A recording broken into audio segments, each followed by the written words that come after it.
राजा दशरथ की तीसरी पत्नी कैकेयी भगवान राम से अपने बेटे भरत से भी ज्यादा प्रेम करती थी। उन्हें राम से बहुत आशाएं थीं। जब कैकेयी ने भगवान राम से 14 वर्षों का वनवास मांगा था तब सबसे ज्यादा भरत हैरान हुए थे, क्योंकि वह जानते थे कि माता राम से कितना प्रेम करती है। लेकिन आपको जानकर हैरानी होगी कि देवताओं ने कैकेयी से यह काम करवाया था। इसके पीछे एक रोचक कथा है। विवाह से पहले कैकेयी महर्षि दुर्वासा की सेवा किया करती थी। कैकेयी की सेवा से प्रसन्न होकर महर्षि दुर्वास ने कैकेयी का एक हाथ वज्र का बना दिया और आशीर्वाद दिया कि भविष्य में भगवान तुम्हारी गोद में खेलेंगे। समय का पहिया चलता रहा और कैकेयी का विवाह राजा दशरथ से हो गया। एक समय स्वर्ग में देवासुर संग्राम आरंभ हो गया। देवराज इंद्र ने राजा दशरथ को सहायता के लिए बुलाया। रानी कैकेयी भी महाराज की रक्षा के लिए सारथी बनकर देवासुर संग्राम में पहुंच गई। युद्ध के दौरान दशरथ जी के रथ के पहिए से कील निकल गया और रथ लड़खड़ाने लगा। ऐसे में कैकेयी ने कील की जगह अपनी उंगली लगा दी और महाराज की जान बचा ली।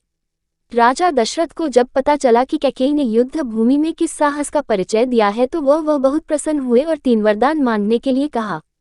कैकेयी ने उस समय प्रेमवश ये कह दिया कि इसकी जरूरत नहीं है, अगर कभी जरूरत होगी तो मांग लूंगी। कैकेयी ने राजा दशरथ को इसी वरदान के जाल में फांस लिया और राम के लिए 14 वर्ष का वनवास मांग लिया। लेकिन 14 वर्ष के लिए वनवास क्यों मांगा, इसके पीछे कई राज हैं।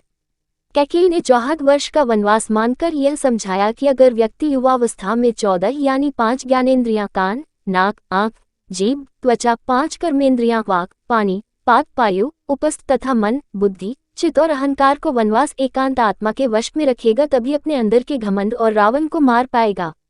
दूसरी बात यह था कि रावण की आयु में केवल 14 ही वर्ष शेष थे। प्रश्न उठता है कि यह बात कैकेयी कैसे जानती थी।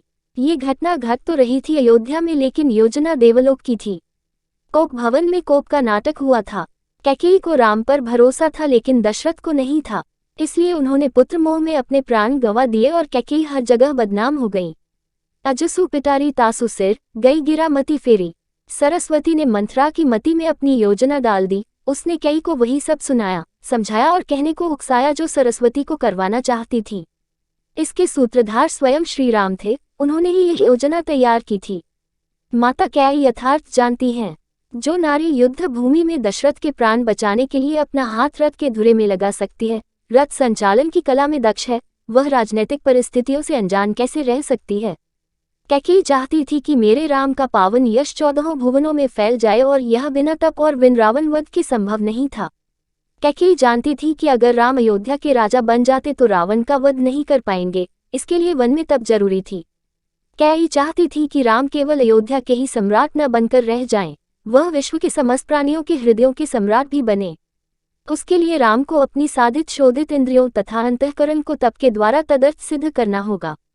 देवलोक में बनाई गई इस योजना का केंद्र राक्षस का वध था। महाराजा नरण्य के उस शाप का समय पूर्ण होने में 14 ही वर्ष शेष थे, जो शाप उन्होंने रावण को दिया था कि मेरे वंश का राजकुमार तेरा वध करेगा, जिससे भगवान राम ने रावण का वध किया और देवलोक की योजना पूरी की। रामायण और महाभारत दोनों में ही 14 वर्ष वनवास की बात हुई है। रामायण में भगवान को 14 वर्ष का वनवास भोगना पड़ा था, जबकि महाभारत में पांडवों को 13 वर्ष वनवास और 1 वर्ष अज्ञातवास में गुजारना पड़ा था। दरअसल इसके पीछे ग्रह गोचर भी मानते हैं। उन दिनों मनुष्य की आयु आज के जमाने से काफी ज्यादा होती थी, इसलिए ग्रहों की दशावधि भी ज्यादा होती थी। शनि चालीसा में लिखा है, राज मिलत बन राम ही दीन्हा, कैहू की मति हरि लीन्हा। यानी शनि की दशा के कारण कैकेयी की मति मारी गई और भगवान राम को शनि के समयावधि में वन भटकना पड़ा और उसी समय रावण पर भी शनि की दशा आई और वह राम के हाथों मारा गया। यानी शनि ने अपनी दशा में एक को कीर्ति दिलाई तो दूसरे को मुक्ति।